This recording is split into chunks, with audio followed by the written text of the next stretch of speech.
Y podemos recibir ya a Juan Ignacio Crespo, analista económico. Juan Ignacio, muy buenos días. ¿Qué tal? Buenos días. Bueno, llegamos a un momento en el que si íbamos sorprendiéndonos todo el año de la resiliencia de la economía americana, termina así el ejercicio pese a ese frenazo. No sé cómo mide en este momento lo que está siendo ese comportamiento de la primera economía del mundo. Bueno, la economía americana es un animal con muchísima fuerza, con muchísima potencia. Pasó por una mini recesión, que es algo que ha olvidado todo el mundo en el primer semestre de hace 2 años. Lo que pasa es que las cifras eran tan levemente negativas que prácticamente ha hecho que cayera en el olvido, y ahora mismo pues está desafiando absolutamente todos los criterios con los que en el pasado se podían hacer pronósticos para ver venir una recesión. La curva de tipos de interés ha estado invertida ya durante muchísimo tiempo y la recesión no llega, y muchos más criterios, desde la caída del crédito hasta absolutamente cualquier otro aspecto de los tradicionales en los que miráramos, pues no dan una recesión que no se produce, con lo cual pues estamos ante una situación nueva que deriva de algo nuevo que no se había hecho nunca en la historia. Un experimento que fue cerrar las economías por decreto para combatir la pandemia del COVID-19 y a continuación inyectar, para compensar esa contracción de la actividad, inyectar nada menos que la cifra de 16 billones, es decir, 16 trillones de dólares en el conjunto de las economías del mundo, ¿no? Fundamentalmente fueron 12 billones de dólares en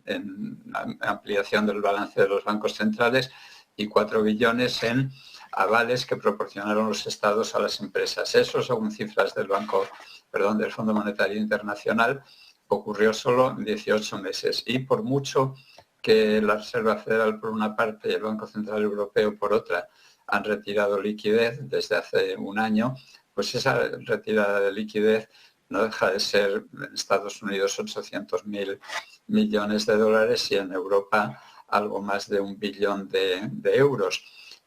Sigue habiendo muchísima liquidez, sigue habiendo aumentos importantes del gasto público. En el caso concreto de Estados Unidos, con los datos tan buenos de ayer, el mejor de todos los datos era el aumento del gasto público, ¿no?, que contribuía sustancialmente a esa subida tan fuerte de 3,3% en tasa anualizada, y por lo tanto pues es una situación compleja en la que Estados Unidos sigue creciendo mucho, va a seguir creciendo porque estamos en año electoral y el gasto público va a seguir siendo muy potente, y en Europa, que bordea la recesión desde hace un año, que en algún momento parecía que caía en ella con datos negativos muy débiles, o sea, una recesión muy suave, pero se mantiene ahí con una preocupación fundamental, que es la de la economía alemana, que esa sí está en recesión. Precisamente, si miramos a Europa, ayer veíamos al Banco Central Europeo mantener tipos, un discurso esperado, también hablando de un recorte de tipos hacia el verano, aunque siempre vinculado al data, señalando riesgos inflacionistas, salarios. Y la pregunta está, de alguna manera, en cómo van a aguantar,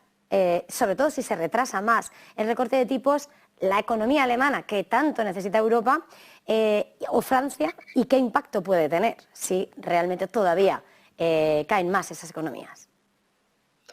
Pues no van a aguantar nada bien. En el caso concreto de la economía alemana es que en las décadas pasadas alguien tan racional como siempre hemos pensado que eran los alemanes hicieron depender su crecimiento de Rusia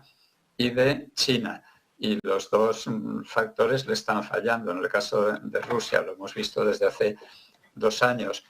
porque se cortó el flujo del gas natural desde Rusia hasta China, una dependencia además de la que el propio Putin hacía gala y se reía de los alemanes por esa dependencia energética tan importante en la que estaban cayendo, sobre todo a la vez cuando estaban cerrando las centrales nucleares, y la dependencia de China es por las exportaciones de Alemania a China, que han sido en los últimos 20 años siempre tan potentes, pero que ahora mismo con la competencia china en el terreno de los automóviles, en el sector del automóvil eléctrico sobre todo, pues también es otro motor que está fallando. En el resto de Europa pues le ocurre un poco lo mismo, con tipos de interés elevados, y a pesar de que el tema energético se ha suavizado mucho en el último año, año y medio,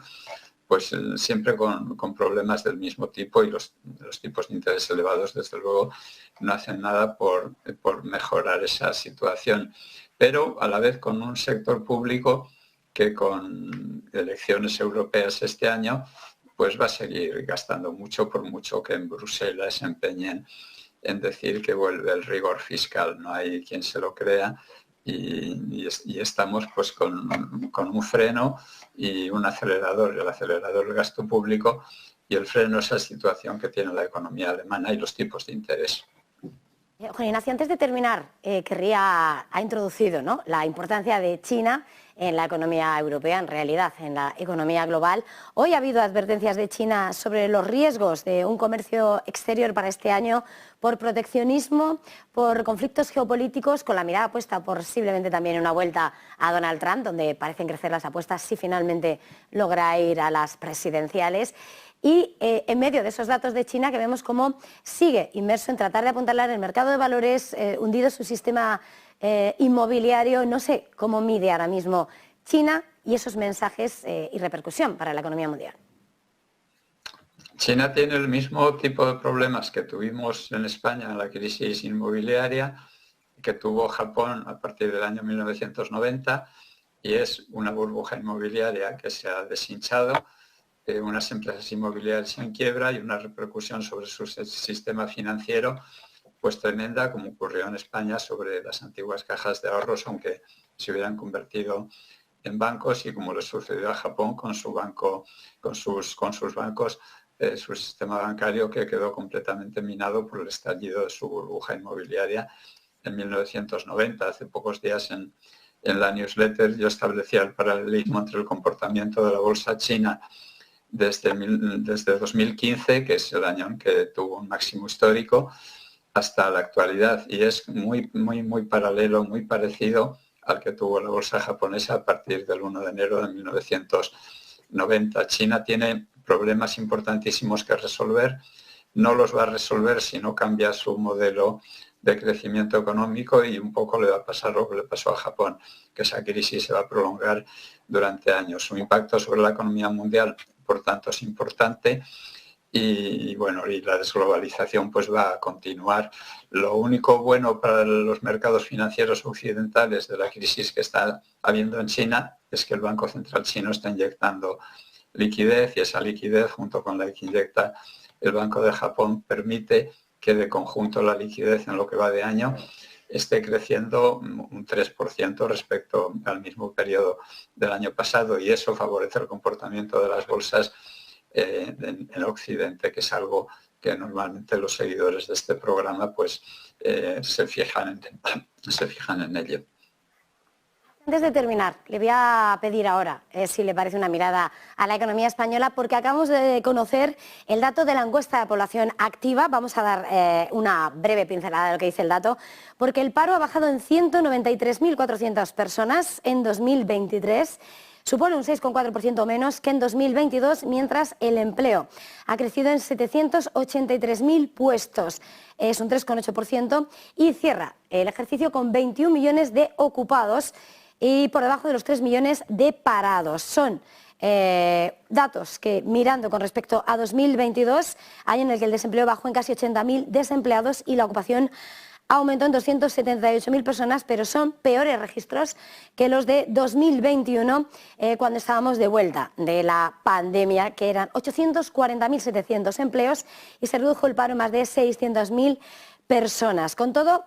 con 2023 el paro acumula 3 años consecutivos de descensos, y en el caso de la ocupación se encadenan 3 años de crecimiento de empleo tras 2020, el año del COVID, en el que se destruyeron 622.000 puestos de trabajo. Es el dato de esa encuesta de población activa. El mercado laboral se ha acelerado y la tasa de paro baja al 11,7%.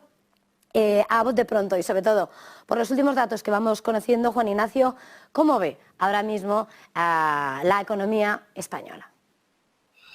Bueno, no me sorprende por el fenómeno que comentábamos, la enorme inyección de liquidez, los avales a las empresas y el aumento del gasto público que hace que en España el déficit año tras año nunca entre en los objetivos que se plantea el gobierno y mucho menos en ese objetivo de ponerse por debajo del 3%, que es lo que viene desde el Tratado de Maastricht, ¿no? Entonces, con mucho gasto público, mucho empleo público creado, más el maquillaje de los fijos discontinuos, pues no es sorprendente que tengamos estas cifras de creación de empleo, aunque se vaya desacelerando porque es normal que año tras año el empleo, la creación, no aumente en la misma medida en la que lo hizo cuando estábamos saliendo de la fase más dura de la pandemia. No es nada sorprendente. Pues como siempre ha sido un verdadero lujo tenerlo en este análisis y ha sido un placer una vez más. Juan Ignacio Crespo, analista económico, un placer, feliz jornada, feliz negocio. Igualmente, gracias.